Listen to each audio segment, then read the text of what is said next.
Welcome to the Coach V Show, your Hollywood radio show for personal development with expert insights and interviews to help you, me, and we work to be our best and live our best life. And in that, we're going to be offering to you throughout this entire show and every Mono Motivation Monday here on Island City on the Coach V Show, where iron sharpens iron, together we rise, are these success frameworks, life lessons, and behavioral models to really help you level up in what you do in terms of life leadership in business. In that, we have an amazing guest, a championship guest that is an expert in his field and comes with a lot of juice that we can apply in the rest of the aspects of all of our lives. Should we learn, take note, and then deploy these valuable life lessons and success frameworks and behavioral models into our lives. Mr. Bryce Henson is the CEO of Fit Body Bootcamp, the world's fastest growing fitness boot camp franchise. Having over 10 plus years of experience in the fitness industry and owning 2 FBBC locations himself, his passion is spreading fitness to the world. In addition to mentoring fitness professionals on how to grow their business and change more lives in their local communities, Bryce also co-leads FBBC Mastermind Group, an exclusive coaching group for high-performing fitness professionals. Bryce Henson was born in Hotlanta, Georgia, grew up in Michigan, and has spent most of his adult life in Cali. He is a graduate of the Michigan State University, speaks Brazilian Portuguese fluently, having lived in Florianopolis, Brazil. He holds a citizenship in the United States and Portugal. He enjoys world travel and is a fitness expert, coach, and an inspirational leader. Coach V family and Island City family, welcome to the show, fitness expert, Mr. Bryce Henson. Brother Bryce, welcome to the show. Coach V, excited to be here. Holy smokes, man, that rap sheet was impressive, but I feel like it just sounds better on paper. So excited to be here. I don't want you to pump me up too much, but certainly excited to connect.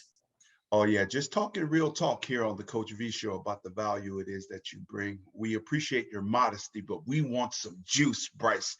Yeah, give us the juice, Bryce. Where is your genesis point? And you're a worldwide person. You're a citizen of a couple countries. You're multilingual, right? What is Bryce Henson's genesis point? Absolutely. Well, when I was kind of crafting this, typically I say that I'm from the Midwest, which would be true. I spent 10 years in Michigan, but Right. as you called out, I'm originally from Hotlanta, Georgia. And I used to Hotlanta. Yeah, I love Georgia. Yeah. I used to tout like this when I was a little guy. But Coach V, I think it'll be valuable for your audience to kind of start there. I want to share 2 stories of my childhood and my youth, and really some takeaways that really impacted me that I know it can share with your audience, if that works for you. Absolutely. Cool. So, as mentioned, growing up in the South and, had some rocky years there for sure. But, overall, the first decade of my life was happy. I had 2 parents in the house, 2 siblings, kind of the proverbial White House and a picket fence. Didn't have the White House with a picket fence, but you get the drift. Yes, sir. But that all said, as my childhood, kind of continued in the last 2 years, things started getting a little volatile in the household. And the reason that is because my father is an alcoholic, a drug addict, and verbally abusive. And ultimately it became physically abusive. And so the last couple of years started to see some tension and whatnot in the household. And, even though it was a very challenging situation, taking a step back, what I like to refer this to, it was a blessing disguised as a tragedy, because what had happened was late one night, after about 1.5 years of really chaotic, situation with my parents, my dad came back under the influence, lost a bunch of money gambling because he had that issue as well. And certainly my mom, was not certainly happy raising 3 kids, not really conducive to family living. So an argument broke out. And that actually escalated to a physical confrontation. And by the grace of God, my mom escaped with her life. and with her 3 kids. And seemingly overnight, we were shipped up to the state of Michigan where my mom had grown up. And without my grandma, by the grace of God, she was there for us. Otherwise, the situation would have been probably much dire, living on the streets. But was able to live with my grandma in a tiny little house, but certainly had a roof over our head. And she really floated us through, for the next nearly 10 years of my life. And my brother and I shared a room, my grandma had a room, and then my mom and sister not only shared a room, but shared a bed. So went from this kind of life of having to very constricted, very challenging situation. And even though it was very challenging, I take a step and look back, and it was a blessing actually to see that, like, white and black line just overnight, coming to a hold. And what I learned from that experience, number one, circumstance doesn't change responsibility. And what I mean by that is my mom had been out of the workforce for a solid 10 years, didn't have too many professional skill sets, and really, didn't have many job opportunities, but she manned up. She did the best that she absolutely could, and started working, supporting her 3 kids. And what I observed from her was just incredible work ethic, incredible grit and determination. And that was one big learning lesson from the whole situation, is watching my mom basically struggle, but do everything she possibly could for us, is really, Coach V, where my foundation of my work ethic was derived. But the second learning lesson, and I think this is a really important, point to share with the audience, is I took the mentality, and thank God I did. I didn't go play the victim, and certainly I was frustrated, I was angry, but I took the mentality, if it has to be, it's up to me. And really, I took a personal responsibility mindset, and seeing my mom's foundation of the hard work, began hustling, and really that mindset, that victor mindset. What I always say is, you can be the victor or the victim, but you can't be both. So I was fortunate to take that mindset, and that was just a really, really foundational story that shaped my life. And I think many of your audience can relate, coming from broken homes and whatnot, is really having that mindset of personal responsibility and work ethic. That is awesome. And your first point, you said circumstance doesn't what responsibility? What's the word I'm missing on my notes? Circumstance does not change responsibility. That's right. Meaning our circumstance had changed, but my mom's responsibility to her kids remained the same. Yeah, that's right. That's right. I love that. And then point number 2, if it has to be, it's up to me. Those are great, valid points. Anything else as I say it back to you that you want to add for the audience? No, I think that's the mindset that really, I took. And I guess the last bullet point on that, just unpacking it, is, and what I mentioned earlier, and usually I describe it as a blessing disguised as a tragedy. And yes, I mean, that too. V, like, it wasn't fun. It wasn't pretty. There was a lot of chaos and challenge, relocating and whatnot, and especially coming from the South, when I used to talk like this and y'all, being young, y'all, and all the kids in my Michigan class would say y'all, say yella. So, that certainly had its fair share of challenges, but I think, if every challenge, there's a seed of opportunity. And if you can come with that mindset, because let's face it, life is beautiful, but part of it is tragic as well. But if you can learn from the tragedy, if you can learn from the chaos, if you can learn from the challenge and actually redirect it to the positive, I think that's where growth is. And that's really benefited me, and a message that I want to share with your audience today. Yeah, that is some hashtag real talk right there. In your earliest or your most that memories that you could draw back, what was the major change, right? Because those, not only demographic, but geographic regions just have different food, different weather. What can you share with the audience in terms of your mentality that you can remember as a child that kept you going, even though it was vastly different demographics, language, dialect, right? And then food, temperature, because I mean, those Michigan winters ain't nothing to play with, right? What was that? What do you remember as a child that helped you just carry on? Other than, I mean, you said it. I mean, if it has to be, it's up to me, right? You just got to deal with it. But what else? What else can you share with us, Bryce, on that? Well, and V, it's a great question. And you know how when you're young, right, you're very insecure and you care what everyone else thinks, right? So even though it was a very challenging situation, going back to the blessing of it, it was literally a light switch flipped on. It went from, light to dark, or dark to light, however you want to describe it, because the contrast was so different. And I'm Yeah. talking, we moved within 7 days. I mean, the situation had its fair share of challenges, but being young, I was the oldest sibling. So I was kind of a little bit more privy to my siblings were, but really when all hell broke loose, it was a night and day difference. And within 7 days, my life in Georgia all of a sudden got turned upside down, and, was living a life in Michigan. So even though it was a challenge, I think seeing that stark contrast and comparison is really what really made me kind of catch the lesson, because I think it was a more kind of slow, gradual stepladder approach, which is good for habit formation and other things in life. But I think if it would have been in that way, I don't think I would have caught the lesson. But because it was just right up in my face, it actually, turned out to be a blessing because of the ability to adapt and overcome. And again, I can't take credit for it. Maybe it's my mom's influence, my family's influence, in Michigan. But I was angry, I was frustrated. So were my siblings. We're still doing work through it, but just taking that victor mindset and realizing that, hey, if I'm going to want to win, if I'm going to win in life, it's on my shoulders. I can't be pointing fingers at anyone else. And that's really, what it all comes down to. Oh, accountability, that is huge. So talk to us about what was the high school life like? Did you play sports? Because you look phenomenal. You're in the fitness industry. Was that rooted anywhere in you being active in sports, or where does that come from in terms of the high school now portion and phase of your life? Yeah, well, interesting, V. As things kind of settled in, and after a few years, get acclimated to the culture, lost the Southern draw and all that, and going through high school, as it turns out, though, certainly I'd like to say I'm in good shape now, but it wasn't always the case. And Right. I was the runt, actually. I was like the scrappy guy. I played a year of high school lacrosse, and then I played soccer basically growing up. So I had that going for me, always conditioned, et cetera. So I learned how to work with the team, et cetera.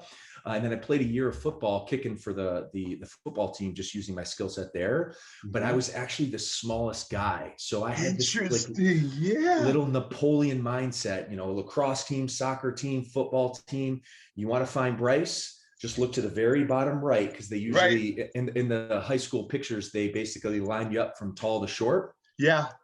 I was 5'0" heading into my senior year, and I just shot up about 9 inches. So it was a challenging go, but I think actually that like underdog mentality, that grit. And I used to have this philosophy, basically in my middle school and my high school years. It's not the size of the dog in the fight. Yeah. It's the size of the fight in the dog.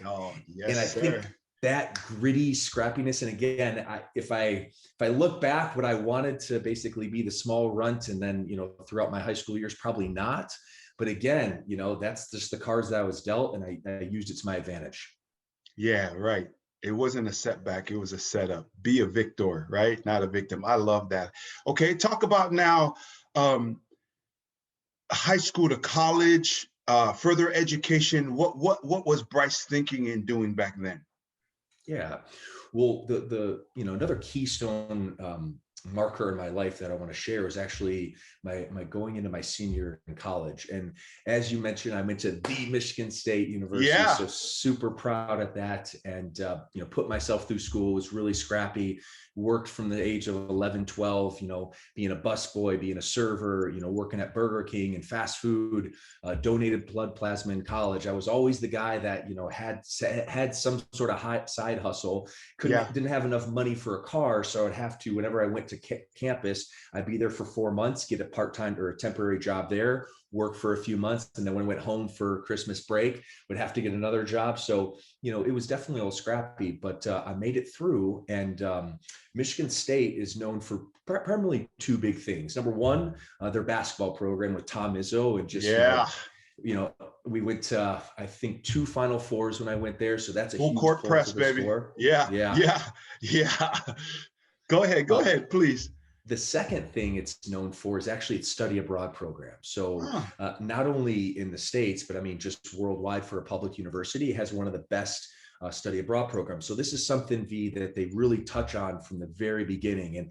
And unfortunately, and I hate to admit this, but it's the truth, that even though I had that experience in Georgia, time kind of passed. And, in that latter decade going through school, I really hadn't traveled too much. So I was very closed-minded, and I didn't have any interest in traveling the world, going abroad at all. And in fact, I was the type of guy, be like, man, all these international kids, get them out of here. And that's so embarrassing when I say this now, but it was the truth. But over the course of time, through the culture indoctrination, of course, had some buddies that went study abroad. I kind of became open to it. So as I was entering my senior year, so it's still my junior year, which I had my 3 years of classes already accounted for, I ended up going to the big annual study abroad fair. And so I went to check it out. And because I already had 3 years of classes allotted for, I only had 1 year of school left. So I really was limited in terms of the amount of programs or the options I could take that would actually transfer from my major. So as I went through and kind of did all the due diligence, what I realized was there was 3 programs that would actually fit for the amount of credits that I needed. And the 3 programs were, number 1 was Greece, number 2 was Argentina, and then the 3rd program was this newly formed program called Advertising in Asia, where it was based on Hong Kong, but also going to Japan and Singapore. Right.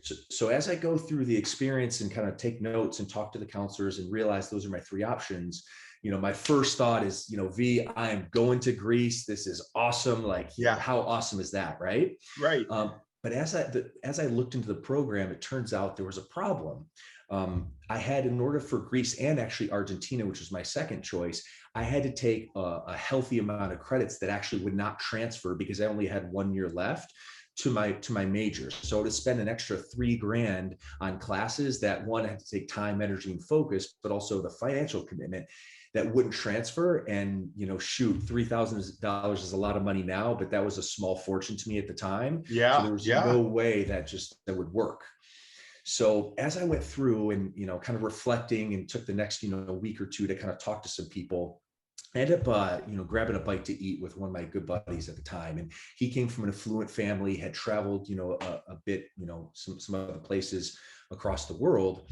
And he gave me some interesting advice. And he said, Bryce, I know you had your heart set on Greece and Argentina. I know you're kind of playing with Asia, but let me ask you this. Take a step back and look at your life big picture.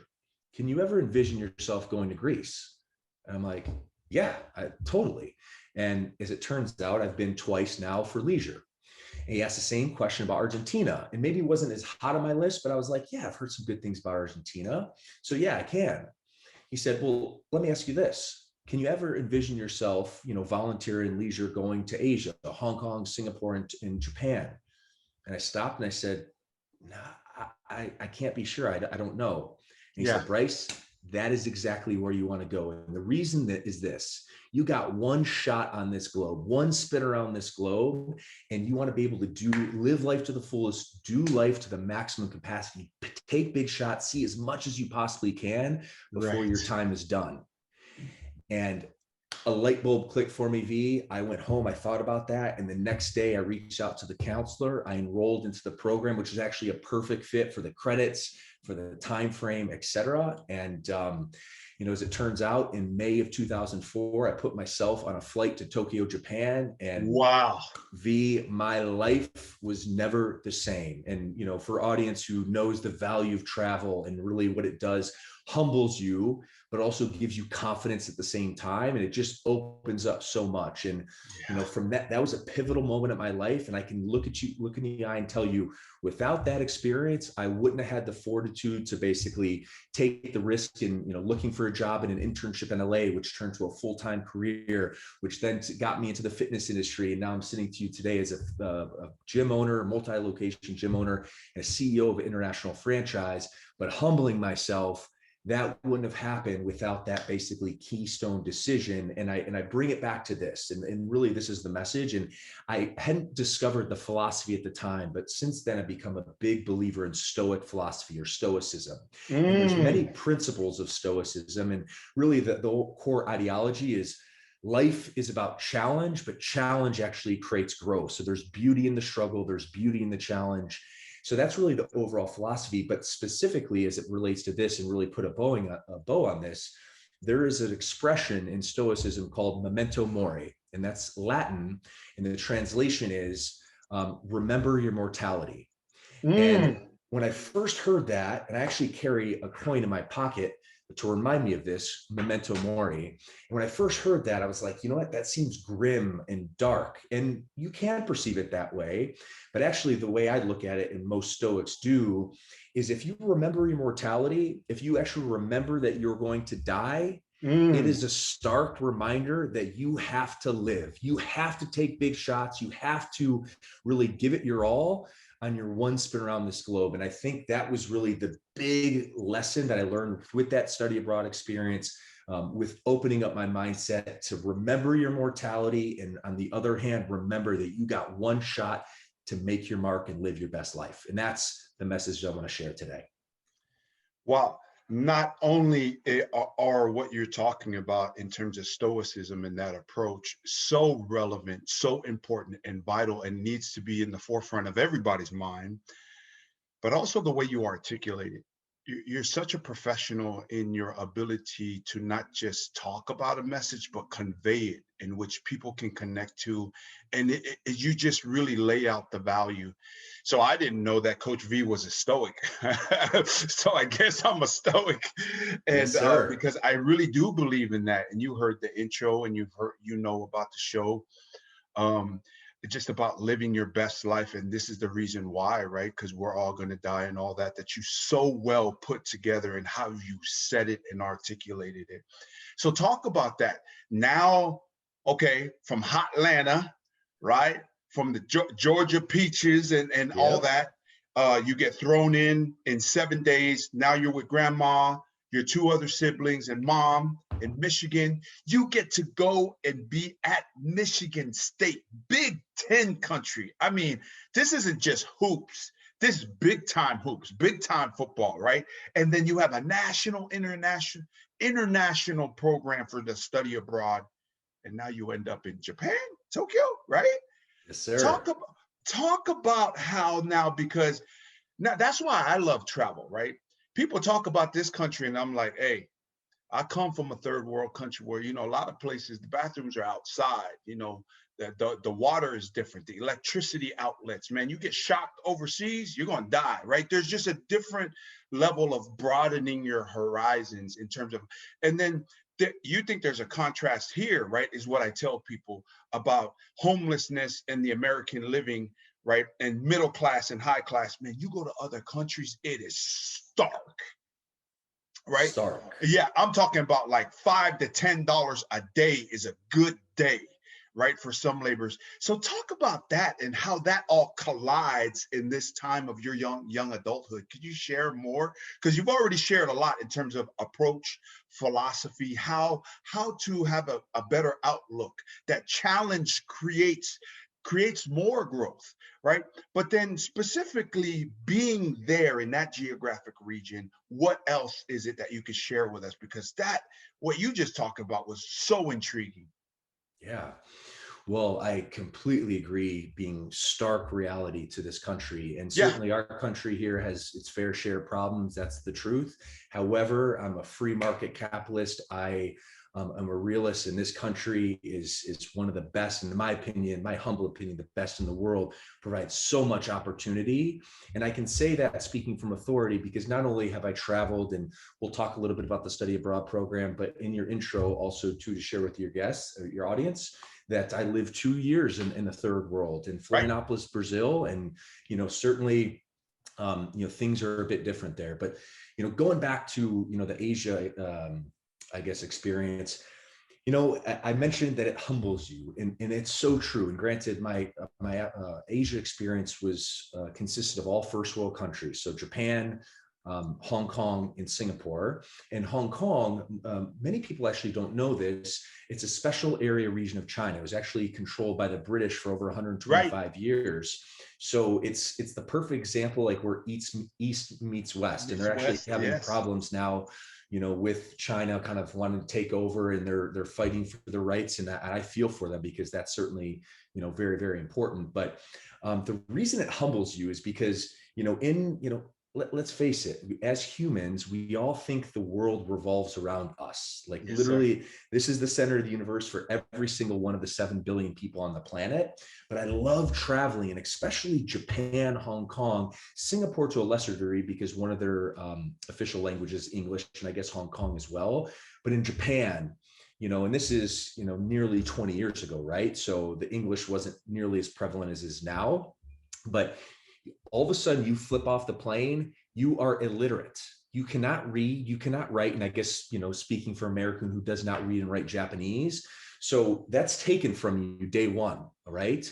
And then all of a sudden you see the different culture, the customs, just so different. So it humbles you, and it makes you realize that, hey, I thought I was this big fish in this big pond, but as it turns out, I can't talk to anyone. I can't commute anyone. I can't read. I can't write. And there was a story that I was in Michigan at the time, and one of my buddies that went to the program, we ended up, this is the last day we're in Japan before going to Hong Kong. We decided, basically our professor gave us like a get out of jail free card for the day where we can just explore Tokyo on our own right without being in the formal program. So we took advantage of it, and basically me and my buddy Nick, we just basically spent this, nearly full day wandering the streets of Tokyo and kind of going this place and that place. And we ended up getting into this, kind of on the outskirts, if you will, which you have to try hard because the city is huge. And there's a running joke. He was from this little town called Lapeer, Michigan, which is about an hour north of Detroit, farm towns and whatnot. And it occurred to us that we were, quote unquote, in Lapeer, Japan, because we had kind of gotten off the grid. So there we were, and it kind of hit us that, oh, shoot, we got 2 hours to get back home. We actually don't know where we are right now. You can't speak to the locals. You can't read and write. And if you've been to Tokyo, the subway there is literally, it will give you a headache if you look at how complex it is. So we find ourselves, having a hard time to get back. And it got to a point where there was a small window of about 30 minutes that we didn't think that we were going to get back on time to actually make it to the train. We were going to another part of Japan before we went to Hong Kong. Right. So going through that, and eventually we found someone that could speak English. They pointed us to the right direction. And then we ended up, after about 2 hours getting back to our, hotel. But that experience was a big eye opener. And again, going back to the humility, because here you are in your homeland, you can, operate your day-to-day life on autopilot. And then all of a sudden, all that's taken from you in a foreign land. You can't read, you can't write, you can't communicate, but you have to figure it out. So that's where the humbleness comes in. But on the other side of the coin, why I love travel so much, Fee, is it also provides so much confidence, because I took that experience with me, and I said, if I can get myself out of a really challenging situation, in the grand scheme of things, I was 20 years old at the time.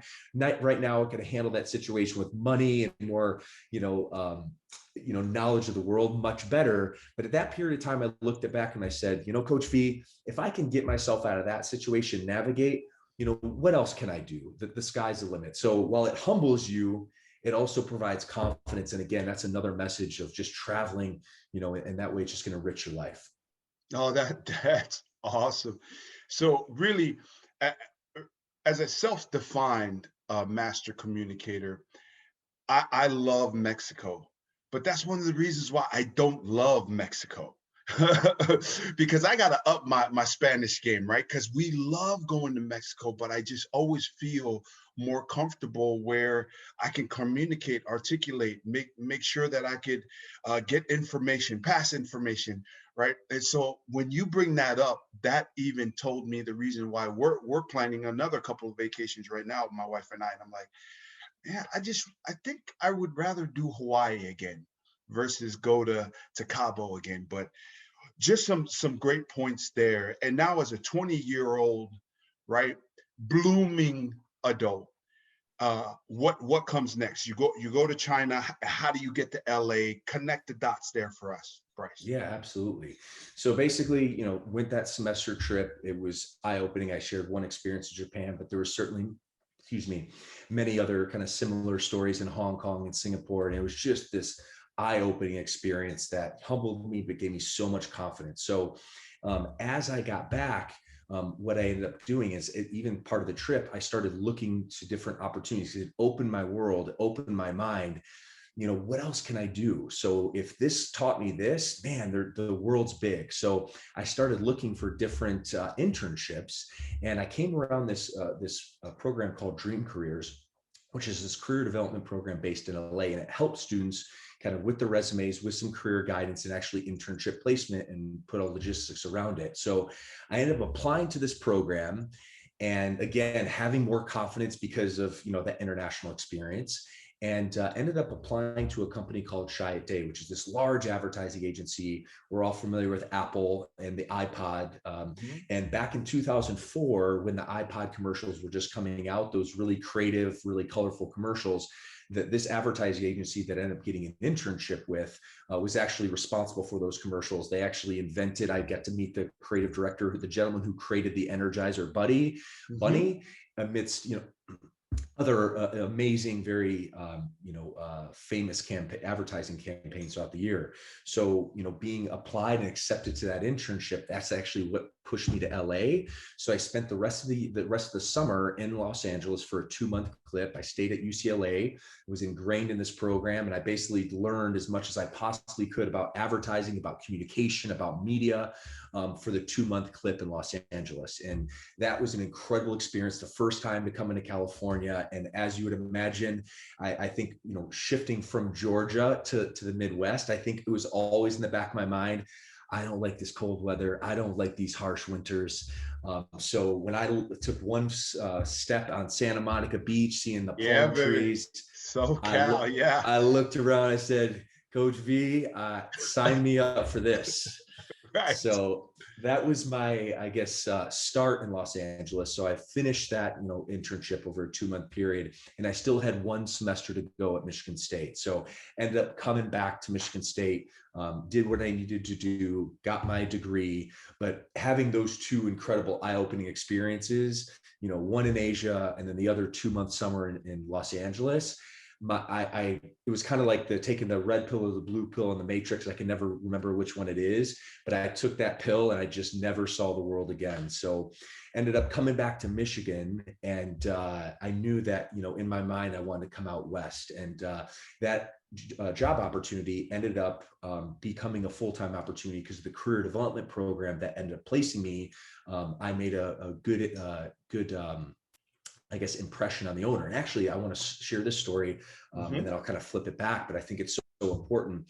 Going back to the summer internship in LA, and when I was there for 2 months, unlike there's a few other programs in different cities that this program runs in New York, in Hong Kong, and Chicago, and London, but Los Angeles is the only program that they ran without a subway. So in all the other programs that this organization called Dream Careers ran, the students would get a subway card for the summer. That's how they get to work. But in Los Angeles, we'd actually have the owner of the company rented out specific vans and actually drop off the students in vans. So kind of like a little caravan, if you will. And they mapped it out. So, each student would basically be lumped in a geographical area, which was close to the other person's work. And in Los Angeles, for you viewers who aren't familiar, but certainly know of the horrendous tales of traffic, I worked only about 15 miles south of UCLA, right on the 405, right next to Los Angeles airport. So it's only 15 miles. So if you're hearing this and you're like, oh, 15 miles, 15 minutes, that is not the case. I mean, we're talking it's by time, not distance. Yes, sir. Yes, sir. So as it turns out, my route, just the way where my company was next to LAX, it was an 1.5-hour journey at the minimum each way, sometimes actually 1 hour and 45. So as you can imagine, that was not really exciting to get through. But what I realized and what happened was, the actual gentleman who drove the van, it was a young budding company called Dream Careers, as I mentioned at the time. And he was actually, it was his 4th year of the organization being in place. So the owner of the company actually drove my van. So he dropped off all the other kids, kind of like school fashion, where you drop your kids off on the bus to go to school. We got dropped on the bus to go to your internship program. And because my distance was so long, even though at one hand it was actually a very challenging situation, as it turns out, I got to spend 30 minutes, just me and the owner of this company, on each way after all the other kids were dropped off. where I could actually just ask questions like business questions, mindset questions, marketing questions, real estate questions, scaling questions, growth questions, like personal development and team development questions. So I literally, over that 2-month period, that 30 minutes of the way there and way back, so an hour a day, I actually got mentored, even though it turned out, at first it was a challenging situation, but it turned out to be, again, a blessing disguised as a tragedy. And because of that, not only did I acquire an incredible amount of business knowledge, but I ended up making a really good impression on the owner, who ended up hiring me to come back. And then that's actually how he got in the sales world. He basically taught me sales for the latter part of the decade. And that's really kind of where my entrepreneurial muscle kind of strengthened, because of that experience of really seeking a mentor, even though it was a challenging situation, which turned out to be one of the best, things that ever happened to me. That is amazing. The owner just happened to be the person driving your bus. That is phenomenal. So now you're in advertising, marketing, figuring out what the populace, or what it is that is the target market, what colors, right? You learn all of that. So what came next after advertising and becoming getting into marketing, building your entrepreneurial muscle? What comes next? Yeah, and then this Coach V is actually where it tails into how I got into fitness. So, after relocating to Los Angeles, that internship opened up a job, advertising, marketing, learning some of those skill sets, and also learning how to sell, because my role in the company actually was specifically, without going into too much detail, was a sales function. So I learned how to communicate. I learned how to, influence, persuade, ask questions, be inquisitive. So that was really, that took me there for the better part of 10 years, and I really strengthened that muscle. But how it all kind of came to be with fitness is, as I lived in Los Angeles for a few years, a fortuitous situation happened. And one of my buddies, actually, with Michigan State, was actually an engineer he studied engineering in school, and he got hired for a construction company in Orange County. So I was living up in Los Angeles, which is only about 40 miles north of Orange County. But my buddy moved there, and 40 miles is a very long time, long distance, I guess, in Southern California with all the traffic. So I made the decision actually to move in with him. So we lived together, and I could still actually make it work, while doing my sales career. And at the time, even though I had that athletic background, I played sports and soccer, et cetera, I definitely didn't have a strong physique. It had been probably 7 years, since I was actually fully active. Mm-hmm. And my buddy Adam, coming from the Midwest, to California, he, on the other hand, even though Michigan or the Midwest is not the mecca of fitness, he actually, was a really fit guy. And he wasn't, but he could have been on the cover of Men's Health, really fit. But more than that, vibrance, confidence, energy, all the girls liked him. And I looked up to that. Right. So we ended up living together. And if you could believe, for the first 3 months, even though I was interested in learning how to be fit, to lift weights and do what he did, I just couldn't muster up enough courage to actually humble myself and say, "Hey, Adam, would you teach me? I need help." Yeah. But finally I did, and finally get to the breaking point. It was the very beginning of 2007 at the time when we lived together. And when this kind of, came to a head, and I said, "Adam, would you mind actually just showing me the ropes of fitness, et cetera?" And he's like, "Dude, I can, but I've always asked by so many people that literally ask me, and then a week later that they're done. Right. The only way I'm going to do this is if you commit to me for at least a 90-day clip. And then your butt is by my side at the gym for at least 4, if not 5 days of the week. And you need to be in my nutrition protocol. Do I have your commitment?" And I was like, holy smokes, let's go.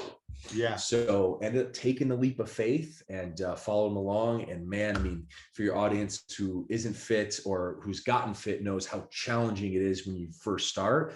Those first 3 months were absolutely brutal. And I'd be lying to you if literally a little voice in the back of my head didn't want to throw in the towel, at least once, if not twice a week. But I stuck through it. And certainly, I had, a little bit more metabolism at the time, and still feel fortunate today.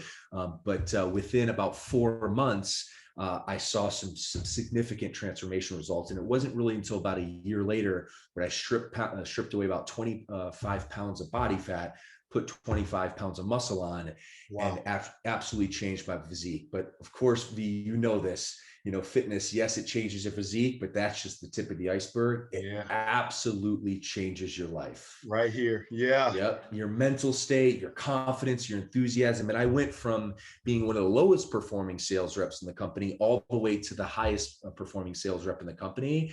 And I credit to fitness. And I think when I take a step back, I realized, man, this transformed and shaped my life.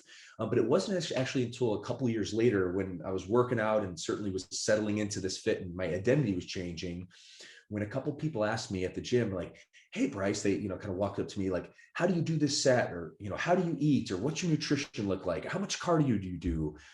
And it kind of a light bulb hit me. And I was like, oh, wow. Because at this point, I was always the student, the white belt, I'm learning. And it was that moment in time when I started getting questions asked about me that, oh, shoot, like I actually could help some other people in fitness. I could actually, support someone just like Adam had supported me.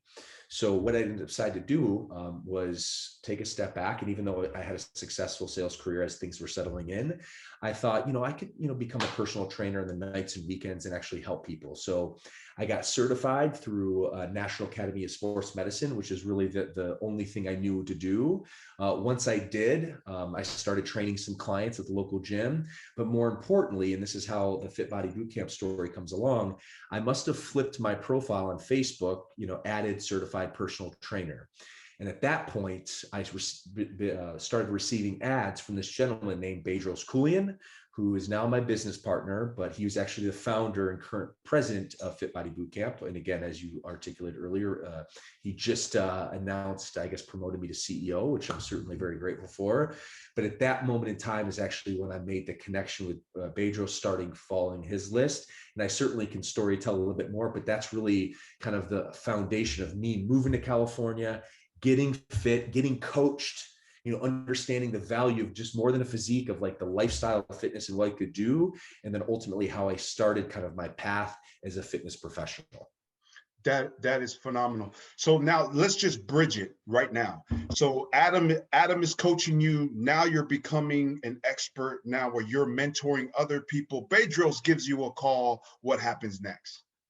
So I started following his stuff. I actually purchased some of his products online, how to grow and scale a personal training business. And certainly it was of interest, but the other part of the mind, and I had caught the travel bug. And I was kind of getting stale with my my current position. And at that point in time, I actually, even though I was interested in fitness, I didn't fully realize like it'd actually be a full-time career. I was just more thinking in the nights and weekends. So I started reading some of his content, trained some people, but this life calling, I had always wanted to move abroad. I should say always, actually, ever since that Asian study abroad trip is really what opened my eyes. But I also, grew up watching Kobe Bryant, and he lived in Italy for 6 years. I would love, actually, after the interviews, he would speak fluent Italian to the reporters daily. I was like, man, this guy is next level. So there was a few other influences for sure, but I had visited Rio de Janeiro, Brazil in Christmas of 2008. And, while I've traveled to, quite a few places since then, even before then, that just like opened my eyes. And it was one of those things that was love at first sight. I thought the way Brazilians like talk and they move, there's just like this, they call the ritmo brasileiro, which means the Brazilian rhythm. There's just like this rhythm to the culture, the cariocas, the samba and whatnot, that I just fell in love with. And I ended up deciding I wanted to move there. So sight unseen, I decided to move to this island called Florianopolis, Brazil. I asked my boss at the time if I could go. I had, spent 6 years with him at this point, was the top sales person in the company. So I had built some trust. So he actually let me go, if you could believe. And I ended up living there for 2 years. I met my wife, learned the language fluently, came back with a Brazilian family, literally one of the most like unconventional things, like straight out of a movie, but just absolutely enriched my life. And as my experience was kind of concluding in Florianopolis, I started to pay a little bit more attention to what Bedros was talking about with Fit Body Bootcamp and about the franchise and about growing a fitness business. So when I moved back in the summer of, in August of 2012, at that point, I already put an expressive interest form. I had talked to Bedros. At the time, the franchise was very small, so I could actually speak to Bedros directly, and went through that process and ended up coming to Chino Hills, which you're familiar, being in the area, and signed my franchise agreement in August of 2012, and ended up launching my first Fit Body Bootcamp location later that year, just before Thanksgiving. And I'll certainly kind of elaborate a little bit more, but I always say that was the pivotal moment, and the rest is history. And here I am sitting as your CEO, I guess, going on 10 years later from that foundational moment of becoming a boot camp owner with my first gym location. That is phenomenal. So from 2012, and we just went over an entire timeline from your genesis point to where you are now. Well, what is your message to the world? If you had a message about, hey, here's 3 to 5 things, 7 things, or 2 things that Bryce says, hey, hang your hat on this, and this will get you and increase your probability for success, and then allow you to translate that success into the real juice of what I call life: joy, peace, happiness, fulfillment, love, and family time. So that's how I would articulate messages when people ask me that on TV or radio. But for you, Bryce, what would be a message that all of us can cling on to, and then take what's the most valuable according to our situation and deploy and maximize our achievement as well as our life fulfillment? What's your message to the world, Bryce? My message to the world, and really what's impacted me and why I'm so passionate and emotional about it, is that your health and your fitness is foundational. That is the essence of your being. Okay. And that there's a famous quote, and hopefully I hit this right. But a wealthy person has a lot of different dreams, desires, and wishes, etc. But a person that's sick only has one wish, one desire, and that's to become healthy. Mm-hmm. And you cannot take your health and fitness for granted. And for me, V, it's the cornerstone habit in my life. Yes, I'm the CEO of Fit Body Bootcamp. I'm also an owner of the gym. I'm also a coach at the fabric of who I am, but I'm also a client. The CEO of Fit Body Bootcamp is also a client of Fit Body Bootcamp. And the reason that is because that foundational habit of getting in the gym at least 3 to 4 times a week, eating clean, putting positive thoughts in your mind, surrounding yourself with incredible people like you and your audience, and just the mission that we're both on, that for me is the foundation, is the keystone habit to open up a broader life. Because without my fitness, without my focus on my health, without working out consistently, eating clean consistently, I wouldn't have been able to scale businesses, move abroad, learn a different language, become family with a family on the other side of the world that I had nothing in common with up to that point. My life has changed, and I've seen countless people over and over and over. And this is why our mission at Fit Body Bootcamp is to inspire fitness and to change lives every day. Because with your health, with your fitness, you can impact the world. And I'll close the message specifically with this. And we all know, or maybe hopefully you've heard of this analogy before, but it's the oxygen mask analogy. So when you get in an airplane, what do they say? When the oxygen mask goes down, you need to put yours on first. Once you put yours on first, then you can start helping other people. But if you don't put on yours first, it's useless, because all of a sudden you're going to pass out and you're going to be useless to the people around you. So for me, I'm so passionate about that, because with strong health, with strong fitness, you can actually change the world. Very good. And that phrase one more time: health and fitness is. Say that one more time, please, Bryce. Oh, forgive me. Health. Yeah. On your message to the world, take your time too. You started off with, I guess my message to the world will be health and fitness. You used words like is the cornerstone. Just say that one more time so we can make sure I and the audience, because I'm taking notes here, have that down. Well, for me, health and fitness is the keystone. It's the cornerstone habit to an enriched and fulfilled life. I love that. Thank you so much. So talk to us about these things. How can people connect with you on social media? How can they connect with Fit Body Bootcamp? Because I coach teach and train health and fitness professionals that own gyms here in the 916 San Diego and abroad, that they're my clients in terms of success coaching. But how can they also plug into your mastermind program? Because I don't think I need to just crowd my group. My group that's in your industry, they need to connect with you. Where is the website that they can connect with? How do they get involved? And what programs would you recommend that people subscribe to and consider? What is that? Definitely. And you're right. I mean, abundance-minded people. I mean, there's a lot of the piece of pie. There's a lot of people that need Yeah, help. yeah. So we're rowing in the same direction, man. And we're on a mission together to help people, to change things, to change the world. So my website is just my name, brycehenson.com, BRYCEHENSON.com. So if you go to brycehenson.com, you'll see, everything's connected there. So if you're, someone that is interested just to get in shape and you need health and fitness coaching, we have hundreds of locations at Fit Body Bootcamp across the country and world. So you'll basically get access there. If you're interested in becoming a business owner and maybe you're a health and fitness junkie that really wants to support and coach other people, and you consider being an owner of Fit Body Bootcamp, you also can kind of have the expression of interest form there. So, that would probably be my best point of connection. Also, my social media handles, which the handles on Facebook and Instagram and LinkedIn are Real Bryce Henson. But again, if you just go to my website, everything's linked there. Whether you're someone just needing health and fitness and needing a coach, or potentially interested in coaching and helping other people. Yeah. So shout out to Custom 24 Fitness and Hugo Brambilla. Please connect with my man Bryce here. And then also to one of the most amazing centers for fitness and spiritual growth from a Polynesian perspective, Mr. Ra Mana.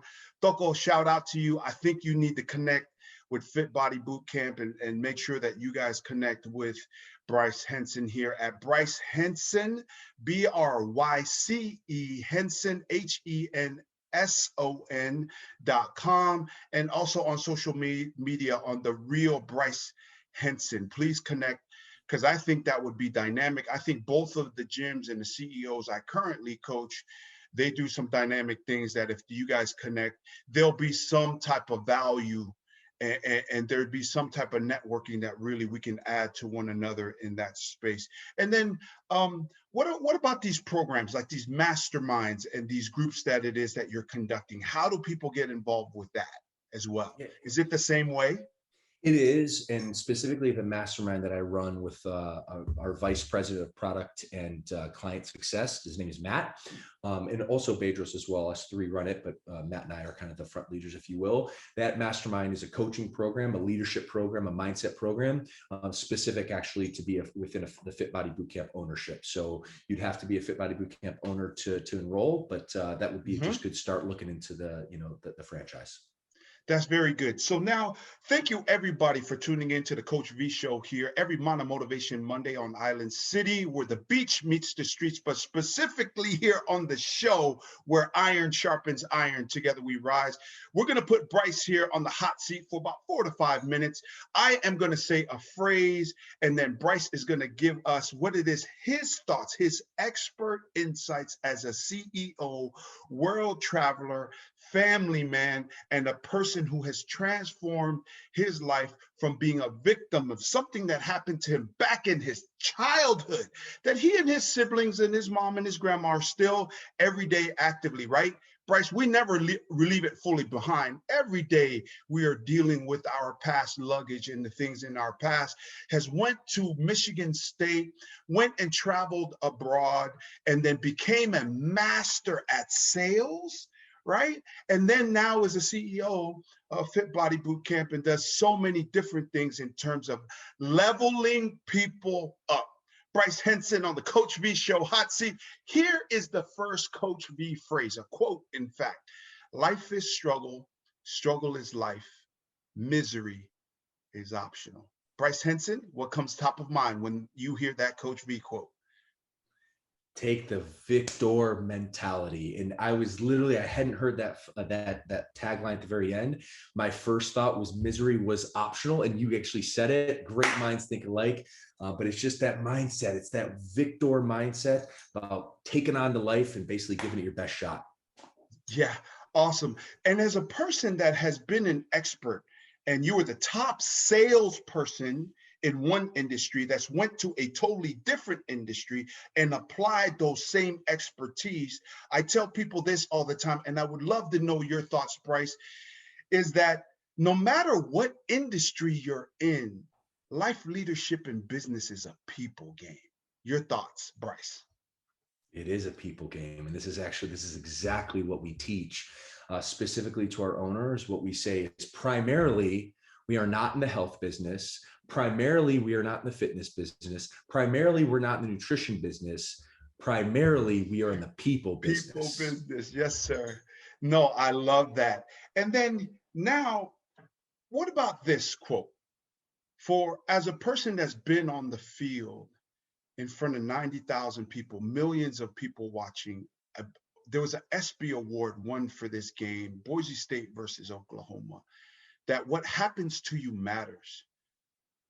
And we all react according to human behavior in terms of fight or flight. But what distinguishes the winners and the achievers and those who ultimately eventually win, succeed, and become champions is how they respond, Bryce. Your thoughts on that? Amen, my friend. Amen, my brother. That is all it is. I always say, and what my philosophy is, winning is actually not the end result. It's the process. Okay. It's not what happens to you. It's basically how you respond. And it's basically committing to the process day in and day out. That is winning to me. Because if you focus on the process, if you focus on getting a little bit better each day, the result will take care of itself. Yeah, no doubt. And here's a process, an overall process in terms of my empowerment programs and my success coaching. It's the very heart of it. Yes, become more effective and efficient in achievement of your success, in your goal. But unless we're able to translate that success and achievement into joy, peace, happiness, fulfillment, love, and family time, of taking care of the only vehicle that can take us and transport us both in the present and in the future, that success and achievement is for naught. Your thoughts, Bryce? Amen. And talking about this vehicle, this vessel analogy that I tell people all the time, you know, the famous Elon Musk, he's putting people on Mars, right?